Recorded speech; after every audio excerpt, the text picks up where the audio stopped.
Chapter 2 name क्या है? Management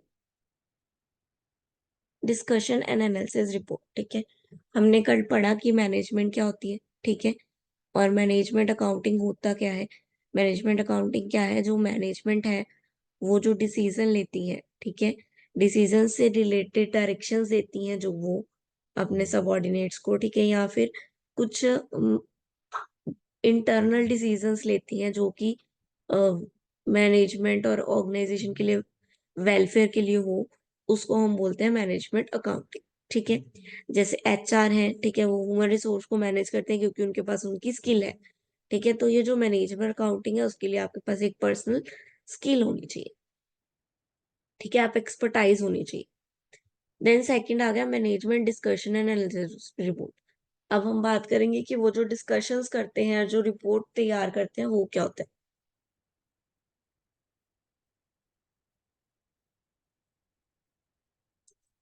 हाँ जी, management discussion in annual meet of a company there is one important section called management decision and analysis report demonstration यानी कि report. ठीक है, the the commitment of corporate to the company vision and strategy and how the management in the current year has created the value and deliver performance in light of their goal. Then the term management is referred throughout their concept. It will be involve completely structured of organization। ठीक है, आप देखोगे जब भी meeting होती है, नए मतलब साल के बाद जब नया कुछ स्टार्ट करना होता है तो एक मीटिंग होती है, उसमें लोगों से पूछा जाता है कि इस साल आप क्या करोगे। ठीक है, इस साल आप बिजनेस को नई ग्रोथ कैसे दोगे, इस साल आप बिजनेस पे ऐसा क्या वर्क करोगे।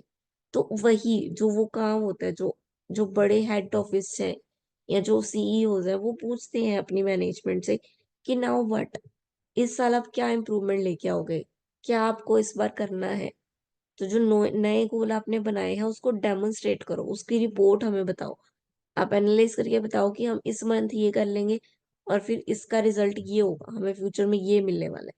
तो वो जो प्रॉपर डिस्कशंस है और प्रॉपर एनालिसिस किया होना चाहिए, वो रिपोर्ट जो है वो एनुअल रिपोर्ट वाले दिन कंपनी के आगे रखते हैं।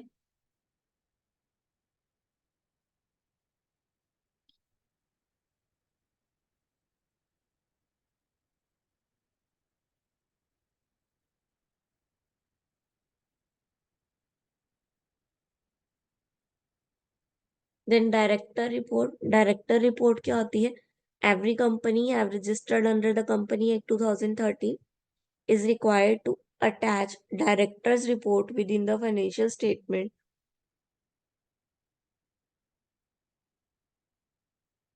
and required to submit before member of the company during annual general meeting of the company as per the provision of the section 134 of the Company Act 2013.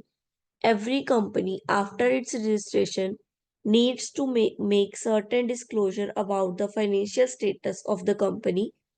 It is obliged to every listed company to comply with certain provisions to make a disclosure to SEBI under Security and Exchange Board of India। ठीक है, तो क्या कह रहा है, जब भी company registered होती है, ठीक है, तो उसके बाद कंपनी के जो डायरेक्टर्स हैं उनको फाइनेंशियल रिपोर्ट के साथ डायरेक्टरी रिपोर्ट भी जो है वो देनी पड़ती है कि इतने डायरेक्टर्स हैं, ये डायरेक्टर हैं, यहाँ यहाँ से ये आए हैं, ये इनका एड्रेस है, ये इनका एक्सपर्टाइजेशन है। ठीक है, ये इनकी समरी है, यहाँ यहाँ इन्होंने काम किया है, यहाँ क्यों डायरेक्टर है। ठीक है, सब सब आपको डिस्क्लोज करना पड़ता है।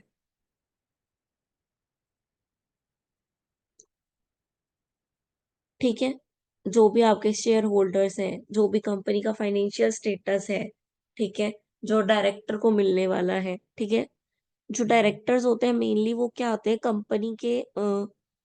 कंपनी के हेड ही होते हैं, तो उनको कंपनी के बारे में सब कुछ बताना पड़ता है, सब कुछ डिस्क्लोज करना पड़ता है। ठीक है, उस डिस्क्लोजर के बाद ही उनको सेबी जैसे मतलब लिस्टेड होती है फिर वो अलग अलग जगह पे अपनी रिपोर्ट सबमिट करवाने के बाद।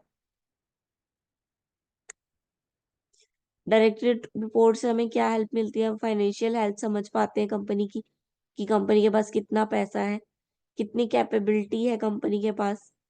ठीक है, कंपनी का राइट नाउ स्टेटस और पोजीशन क्या है, इनकी कंपनी किस में आती है, लार्ज कंपनीज में आती है, मल्टीनेशनल में आती है, स्मॉल में आती है, क्या स्टेटस है। तो ये सब हमें पता चलता है। करंट बैलेंस शीट पता चलती है, फ्यूचर उनके विजन जो उसके गोल है फ्यूचर के, वो पता चलते हैं।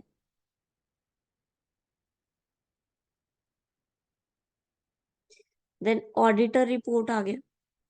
ऑडिटर रिपोर्ट क्या होता है? हाँ जी, anyone know about audit? Auditor, auditor कौन होता है पहले तो ये बता दो।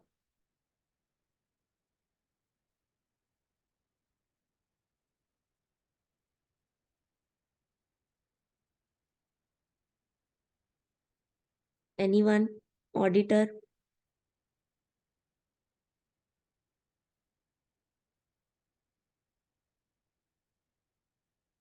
सुना होगा ऑडिटर। ऑडिटर कौन होता है?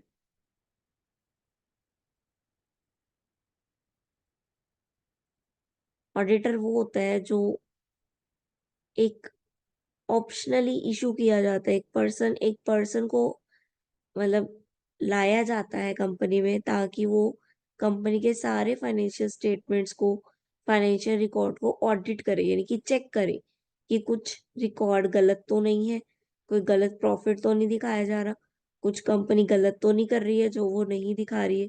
ठीक है, आप देखोगे जब बड़े बड़े पुल बनते हैं या कुछ भी बनता है तो ऑडिटर आता है एक बार एग्जामिन करने। वो क्यों आता है? वो चेक करने आता है कि जो इन्होंने बोला इतना पैसा लगा, ये लगा, वो लगा, क्या एग्जैक्टली ऐसा हुआ है कि नहीं। ठीक है, तो उन सब चीजों को जानने के लिए, समझने के लिए एक ऑडिटर आता है। ठीक है, वो एक्सपर्ट होता है ऑडिटिंग में। ठीक है, तो वो ऑडिट करता है फाइनेंशियल स्टेटमेंट्स को सारी कंपनी की, ताकि वो ये पता लगा सके कंपनी किस एक्यूरेसी पे है, कंपनी राइट नाउ किस पोजीशन पे है। ठीक है, कभी कभी कंपनी अच्छा प्रॉफिट दिखा देती है शेयर होल्डर को अट्रैक्ट करने के लिए, लेकिन इतना वो दे नहीं रही होती। ठीक है, तो ये शेयर होल्डर के इंटरेस्ट को प्रोटेक्ट भी तो करना है। तो उन सब के लिए क्या रखा गया कि एक ऑडिटर आएगा, ऑडिट करेगा कंपनी को और एक ऑडिटिंग रिपोर्ट तैयार करेगा। उसमें वो बताएगा कि ये जो कंपनी है इसकी फाइनेंशियल स्टेटमेंट क्या है, ये कंपनी जो है कितना अच्छे से काम कर पा रही है, इसने कुछ झूठ तो नहीं बोला,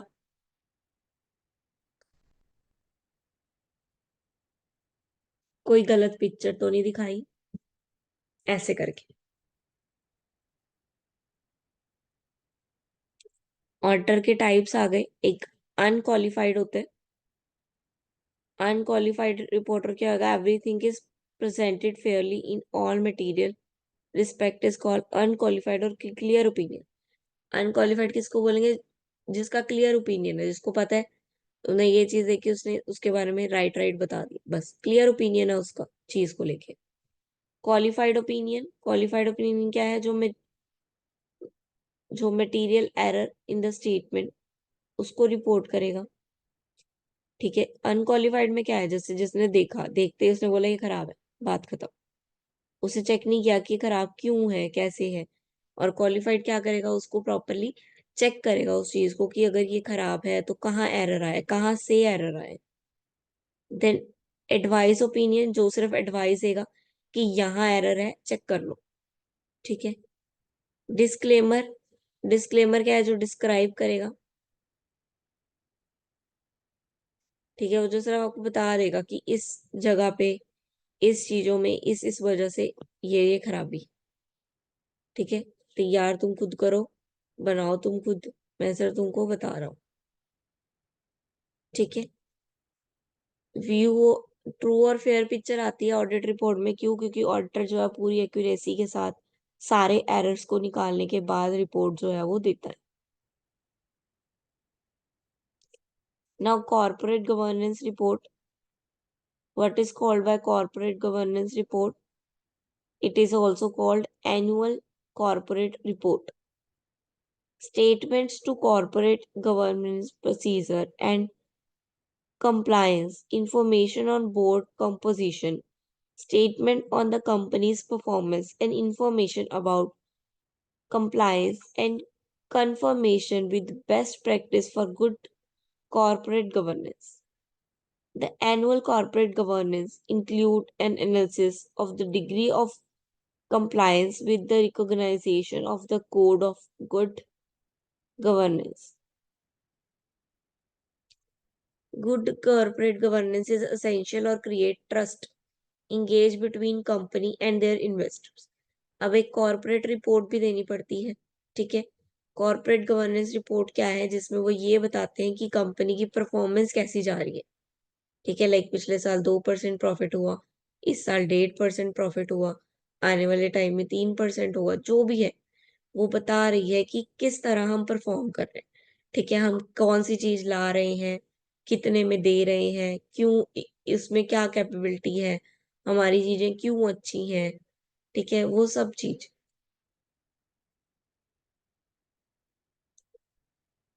ठीक है. उसको बोलते हैं कॉर्पोरेट गवर्नेंस रिपोर्ट. उसमें वो सारी चीजें आ जाती हैं. ठीक है. क्या क्या होता है इसमें, क्या क्या पिलर है इसके, कैसे कैसे. ट्रांसपेरेंसी होती है इसमें, इंडिपेंडेंसी होती है, इंडिपेंडेंट होता है जो भी रिपोर्ट बना रहा है. फेयरनेस होती है. ठीक है. कोई भी मैनिपुलेट नहीं करता है, जो फेयर है वही लिखा जाता है. अकाउंटेबिलिटी होती है, इफिशिएंसी और इफेक्टिवनेस होती है.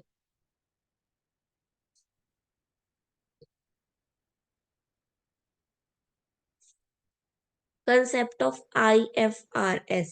IFRS क्या है? International financial reporting standards. ये क्या होते हैं?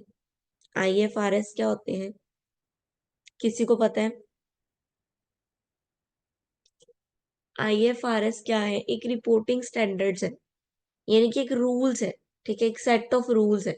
लाइक आप स्कूल में जाते हो, रूल है कि यूनिफॉर्म पहन के जानी है ना. बैग लेके जाना है, स्कूल में जाके पढ़ना है, रिसेस होने पे खाना खाना है, ये रूल्स है. तो इसी तरह एक कंपनी और एक फर्म कह लो, कंपनी कह लो, उनको भी अपनी कंपनी चलाने के लिए कुछ रूल्स फॉलो करने पड़ते हैं. ठीक है. जो रूल्स सबके लिए एक्सेप्टेबल होते हैं, मतलब कि सबको ये करने पड़ते हैं, नेशनली इंटरनेशनली सब वो रूल फॉलो करते हैं. तो उस सेट ऑफ रूल्स को ही बोलते हैं IFRS, कि वो एक रिपोर्टिंग स्टैंडर्ड्स बना दिए गए. लाइक आपने रिपोर्ट तैयार करनी है. ठीक है. मान लो आपको, आपने अपने असाइनमेंट बनानी होती है, आपको बोला जाता है ना ब्लू पेन ही यूज करना है, ब्लैक पेन नहीं यूज करना, रेड नहीं यूज करना, बोल्ड लिखना है ना, इतनी शीट्स लगानी है. वो सब क्या है, वो आपको असाइनमेंट्स के रूल है. इसी तरह फाइनेंशियल रिपोर्टिंग बनाने के रूल्स है, कि जो रिपोर्टिंग आप बना रहे हो वो ऐसी ऐसी होनी चाहिए, इसके ये सेट्स ऑफ रूल और रेगुलेशन है, और ये मस्ट भी फॉलो होने चाहिए. ठीक है. उसको बोलते हैं IFRS, मतलब कि वो स्टैंडर्ड्स. ठीक है. 2003 में इसकी फर्स्ट कॉपी पब्लिश की गई थी. कहाँ पे? IAS में, Indian standard accounting standards board में इसकी फर्स्ट कॉपी सबमिट की गई थी. फिर सबको पसंद आया था, देन वो सबने अप्लाई किया था. राइट नाउ ये 144 जुडिशरीज में यूज हो रहा है. इनकी कोर्ट, 144 कोर्ट्स में ये यूज कर रहे हैं. ऑब्जेक्टिव्स क्या है इसके? कॉमन लॉ, मतलब एक लॉ बना देना सबके लिए कि ये गलत है तो गलत है, सबके लिए ही गलत है. ऐसा नहीं है तुम करोगे तो सही, वो करेगा तो गलत. ठीक है. एड एनालिसिस, यानी कि एनालाइज कर लेना परफॉर्मेंस को देखते हुए कि आने वाले टाइम में, या जो भी, मतलब कि प्रोटेक्शन एक तरह की. Then assistant preparing, financial records report करने में ये हेल्प कर देता है. ठीक है. इसमें रूल्स लिखे हुए सारे. फ्लेक्सिबिलिटी देता है, ट्रांसपेरेंसी देता है. कहाँ यूज होता है ये? एक तरह का फाइनेंशियल टूल है ये. ठीक है. जब भी रिपोर्टिंग बनानी होती है वहां यूज करते हैं सब लोग इसको. ठीक है. प्रिंसिपल की तरह, एक गाइडलाइन की तरह, कि आपको एक गाइडलाइन दे दी गई है, इतना इतना ये करना है, तो वहां ये हेल्पफुल होता है. प्रमोट करने के लिए decision making, improve economy, economy को इम्प्रूव करने के लिए. देन इसकी इंपॉर्टेंस आ गई. क्या क्या इंपॉर्टेंस है इसकी? ट्रांसपेरेंसी, मतलब कि पूरा सब कुछ सामने से दिखाई दे, सब कुछ आपके विद इन द आइज होगा, यानी कि आपके सामने हो रहा होगा. इसमें ऐसी कोई चीज नहीं है जो आपसे छुपाई गई होगी. यूनिफॉर्मिटी, यानी कि कुछ भी अलग नहीं है, सब एक जैसे हैं. सब इक्वली काम, जो जो ये वाले स्टैंडर्ड फॉलो कर रहा है सबका काम एक तरह का होगा। ठीक है, मतलब जो ये स्टैंडर्ड फॉलो करके बैलेंस शीट बना रही है सबकी बैलेंस शीट एक जैसी होगी। और फिर आपको क्या होगा, आपके सबकी बैलेंस शीट को एनालाइज करना आपके लिए इजी हो जाएगा, क्योंकि सबकी सेम है। Security and flow proper secured है ये। ठीक है, ये रिकॉर्ड प्रॉपर सिक्योर्ड है, ये प्रॉपर इंफॉर्मेशन और फ्लो के अकॉर्डिंग ही चलते हैं। अकाउंटेबिलिटी यानी कि ये जो है वो एक सटीक, एक सही रिपोर्टिंग है। ठीक है, एक सही रूल्स है। ठीक है, गलत से पहले ही अकाउंटेबल है कि ये गलत नहीं होगा, अगर अगर कुछ गलत भी होता है तो उसके लिए भी रूल है कि ये पेनल्टी है उसको। ठीक है, तो ये अकाउंटेबल है हर चीज के लिए। Is this chapter clear? Clear?